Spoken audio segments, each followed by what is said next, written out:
This is CBS.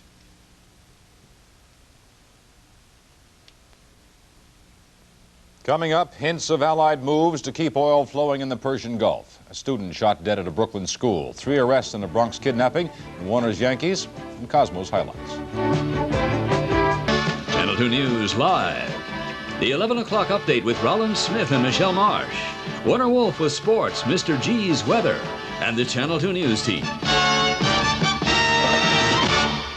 Good evening, everyone. There are broad hints tonight that the United States and its allies might take some action to preserve their oil lifeline in the Persian Gulf. On the third day of fighting between Iran and Iraq, warplanes from both nations struck hard at each other's oil centers. Iraq tonight claims to have Iran by the neck, and Baghdad is demanding Iran acknowledge its claim to the disputed border territory. Iraq, in fact, appears to hold the upper hand in the fighting. Its forces captured an Iranian border town today, and Iraqi troops claim to have Iran's chief oil port, Abadan, surrounded. But Iraq admits suffering heavy casualties from the Iranian air raids. CBS News was able to get videotape of yesterday's attack on Baghdad out of the country. Some of the damage done by Iraq's own anti-aircraft rockets. Because of the air attacks, Iraq has stopped exporting oil through the Persian Gulf. A fierce naval battle there today, and Iran's threat to close the strategic Straits of Hormuz are already having an impact on tanker traffic. CBS News reports oil shipments slowed considerably today. In Washington, President Carter restated U.S. neutrality in the conflict, but added a warning. Freedom of navigation in the Persian Gulf is of primary importance to the whole international community. It is imperative that there be no infringement of that freedom of passage of ships to and from the Persian Gulf region. Secretary of State Muskie added the United States is, and I quote, making plans for contingencies, close quotes, to keep the straits open. CBS News has learned of a CIA report warning that if the fighting continues, U.S. crude oil reserves would last only 90 days. 10 employees of a New Jersey engineering firm are dead tonight after an air raid on a petrochemical plant just constructed by the company in Basra, Iraq. Officials at the Lumus company in Bloomfield say there are also reports of 10 more missing employees, including 3 Americans. But as one executive told our Roseanne Colletti, the reports are sketchy and confusing. Well, let me tell you what we do know. There were 10 people killed at the site, and they are now in the hospital on the site. It's perfectly possible that the 10 people missing are the same 10 who are dead. The problem is because of problems in communications between here in Basra and here on the job site, we do not have firm identification. Lumus officials say 1,000 people were evacuated from the Basra site. U.S. intelligence reports say Iran's American-equipped forces are badly in need of spare parts, embargoed because of the hostage crisis. Could they be used as a bargaining chip to free the Americans? President Carter was asked that today, but he would make no comment. It is the 326th day of captivity for the hostages. In Brooklyn tonight, they are being remembered. Our Jean Downey has the story. Rolland, yellow ribbons on just about every tree on the block. A gesture, a statement from some people in Cobble Hill. They say, we remember, we care. On tree-lined Clinton Street, a block like many other blocks, people sit on their stoops after dinner and talk. But here, they're talking about these, yellow ribbons with the message, free the hostages. Now, the community says this is just a simple little gesture to show everyone that they remember the hostages. But it also serves as a reminder to anyone who passes that there are 52 Americans still in Iran. I just feel bad that they're there for so long. Joan Gilbert and her family, who lived just up the street, came up with the idea. Joan and her children tied the ribbons on the trees. The children are aware of the hostage problem, but it's the parents who seem to feel the personal tragedy the hostages and their families are living through.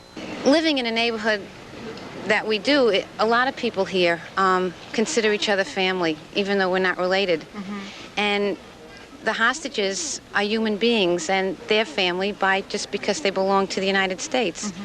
On Clinton Street, the nights are getting colder, the evenings getting shorter, but still, it's life as usual at home. They say it's too bad that Barry Rosen from Queens can't share this. You see, he's somewhere in Iran. You know, New York is supposed to be a very cold place, and New York is a home of a lot of evil things, but, you know, we're still people in New York, and we do care. The yellow ribbon movement is not new, but it seems to be spreading. And now with the war in Iran, the safety of the hostages seems to be a growing concern. Michelle? Thank you, Jean. Murder in a Brooklyn schoolyard, and the hunt is on tonight for a gunman who shot and killed a teenage student. Police tell us tonight they are withholding the victim's name until his family makes positive identification. Our John Tesh was at the murder scene and is back now with a report. Thanks, Michelle. You really do not expect a crime scene to be a schoolyard. But it happened today, a little after 2 p.m. Students at John Jay High heard 2 shots and then police sirens. I came out of my house, you know, and I saw 2 guys fighting. So I figured it was nothing. I just went right in the house, and then I heard 2 shots, and I ran out, and I saw everyone around. And I just saw the kid dead. It sounds like the description of a crime on a street corner somewhere, but the fatal shooting late today was in a schoolyard, John Jay High School in Brooklyn. A 17-year-old boy, identified as a student by police, took 2 shots in the chest in the schoolyard after he got into an argument with a man police think was a former student. The student who was shot had allegedly pulled an ice pick on his attacker. Surprised? Well, some school officials are not. In fact, figures we obtained this evening indicate there are more than a few guns and other weapons going to school these days. In the last 2 years, school authorities have confiscated no less than 150 handguns from students in New York schools. And it seems guns are not the only weapons to be found there. I know some people carry like knives for protection, you know. Yeah. Here at John Jay? No, here, yeah, some of them, yeah. I mean, what's there to be protected from? From other students, from the 12th graders, 11th, maybe from your own grade too. Oh yeah, just about everybody carries knives. Knives? Just about everybody. Why is that? I don't know. Stupid, really. Guess they say it's for protection, but how you know if you're gonna kill somebody for protection? It isn't worth it. Well, police tell us the attacker in that case at John Jay today was known by witnesses in the area, and detectives tell me they are close to an arrest. Michelle?